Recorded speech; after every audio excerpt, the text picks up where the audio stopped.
जैसा कि हम जानते हैं कि पावर गाड़ी के इंजन में बनती है, जिसके कारण क्रैंकशाफ्ट घूमता है और क्रैंकशाफ्ट से पावर क्लच के माध्यम से गियर बॉक्स को ट्रांसमिट होती है। इसके बाद यह पावर प्रोपेलर शाफ्ट और डिफरेंशियल से होते हुए पहियों तक पहुंचती है। क्लच फ्लाईव्हील और गियर बॉक्स के बीच में लगा होता है और जब भी क्लच पैडल दबाया जाता है, यह इंजन को गियर बॉक्स से डिस्कनेक्ट कर देता है और इसलिए पावर गियर बॉक्स तक नहीं पहुंचती है। अब गियर्स आसानी से बदले जा सकते हैं क्योंकि इस अवस्था में गियर्स फ्रीली घूम रहे होते हैं और गियर्स पर कोई फोर्स नहीं लग रहा होता है। एक क्लच में एक फ्लाईव्हील होता है जो सीधे क्रैंकशाफ्ट पर लगा होता है और इसलिए जब इंजन चल रहा होगा तब फ्लाईव्हील भी घूमेगा। इसके बाद एक क्लच प्लेट होती है जो कि स्टील से बनी होती है और इसके दोनों तरफ फ्रिक्शन मटेरियल लगा होता है।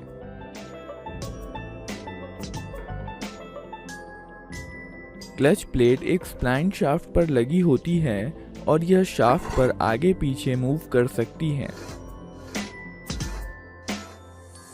यह स्प्लाइंट शाफ्ट गियर बॉक्स का इनपुट शाफ्ट होता है और जब तक क्लच को डिसएंगेज नहीं कर दिया जाता है, यह गियर बॉक्स को पावर ट्रांसमिट करता रहता है। मान लीजिए इंजन चल रहा है और इसलिए फ्लाईव्हील भी घूम रहा है। अब अगर क्लच प्लेट को थोड़ा एक्सियल फोर्स लगाकर फ्लाईव्हील के कांटेक्ट में लाया जाए तो इन दोनों के बीच फ्रिक्शनल फोर्स लगना शुरू हो जाएगा और क्लच प्लेट घूमने लगेगी। जैसे जैसे एक्सियल फोर्स बढ़ता है वैसे वैसे फ्रिक्शनल फोर्स भी बढ़ने लगता है और धीरे धीरे क्लच प्लेट और फ्लाईव्हील एक ही स्पीड से घूमने लगते हैं। जब फ्लाईव्हील और क्लच प्लेट एक ही स्पीड से घूमने लगते हैं तब यह आपस में स्लिप नहीं करते और हम कह सकते हैं कि क्लच पूरी तरह से एंगेज्ड है। क्लच के एंगेजमेंट के लिए यह एक्सियल फोर्स प्रेशर प्लेट द्वारा लगाया जाता है। प्रेशर प्लेट को स्ट्रैप प्लेट की मदद से लचीले ढंग से क्लच कवर द्वारा सपोर्ट किया जाता है।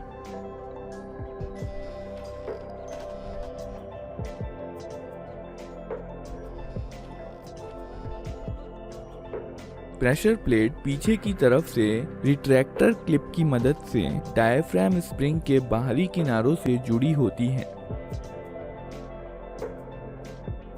डायफ्राम स्प्रिंग एक डिस्क शेप का स्प्रिंग होता है जिसके बीच में एक छेद होता है और रेडियल डायरेक्शन में स्लॉट्स बने होते हैं।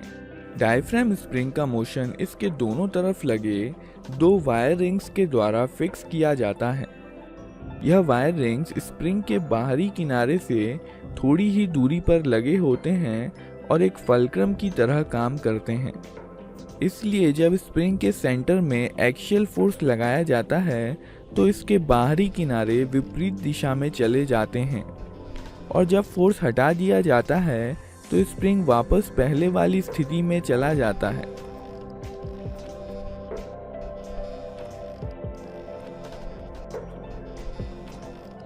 यह दो वायर रिंग्स रिवेट के द्वारा अपनी पोजीशन पर फिक्स किए जाते हैं और बदले में यह रिवेट क्लच कवर पर फिक्स होते हैं। क्योंकि प्रेशर प्लेट डायफ्राम स्प्रिंग से जुड़ी हुई है, यह स्प्रिंग के बाहरी किनारे के साथ मूव करती है।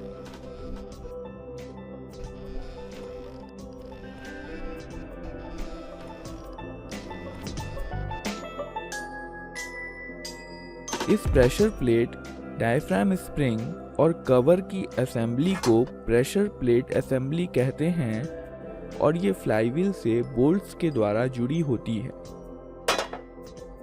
इसलिए फ्लाईव्हील और प्रेशर प्लेट असेंबली एक यूनिट की तरह काम करते हैं और एक ही स्पीड से घूमते हैं। फ्री कंडीशन में डायफ्राम स्प्रिंग कोन शेप का होता है, लेकिन जब कवर को फ्लाईव्हील से जोड़ा जाता है तब यह लगभग फ्लैट शेप में आ जाता है। और यह प्रेशर प्लेट पर स्प्रिंग फोर्स लगाने लगता है। इसी फोर्स के कारण प्रेशर प्लेट क्लच प्लेट को फ्लाईव्हील पर दबा देती है और क्लच प्लेट पर दोनों तरफ से दबाव के कारण इस पर दोनों तरफ से फ्रिक्शनल फोर्स लगता है और यह घूमती है। जब क्लच पैडल दबाया जाता है, एक क्लच बियरिंग डायफ्राम स्प्रिंग के सेंटर को अंदर की तरफ धकेलती है। इसकी वजह से स्प्रिंग का बाहरी किनारा और इसलिए प्रेशर प्लेट बाहर की तरफ मूव करते हैं। इसलिए क्लच प्लेट पर से दबाव हट जाता है और यह फ्लाईव्हील से अलग हो जाती है। इसलिए अब क्लच प्लेट से कोई पावर ट्रांसमिट नहीं हो रही है और इंजन ट्रांसमिशन से अलग हो गया है। जब क्लच पैडल को रिलीज कर दिया जाता है तो क्लच प्लेट फ्लाईव्हील से वापस जुड़ जाती है और एक बार फिर से क्लच से पावर ट्रांसमिट होने लग जाती है। इंजन में फ्लक्चुएशन, अचानक से क्लच एंगेजमेंट या दूसरे किसी झटके का ट्रांसमिशन पर असर कम करने के लिए क्लच प्लेट में टॉर्शनल स्प्रिंग दी जाती हैं। गियरबॉक्स का इनपुट शाफ्ट स्प्लाइंड हब से जुड़ा होता है। वहीं रिटेनर प्लेट्स क्लच प्लेट पर फिक्स होती हैं। हब इन दोनों रिटेनर प्लेट्स के बीच में लगाया जाता है और कुछ हद तक घूम सकता है। टॉर्शनल स्प्रिंग को लगाने के लिए स्लॉट्स दिए जाते हैं। इस प्रकार जब क्लच एंगेज होता है तो क्लच प्लेट के घूमने के कारण पहले स्प्रिंग्स हब पर कंप्रेस होती हैं और फिर यह हब पर फोर्स लगाने लगती हैं, जिसके कारण हब घूमता है।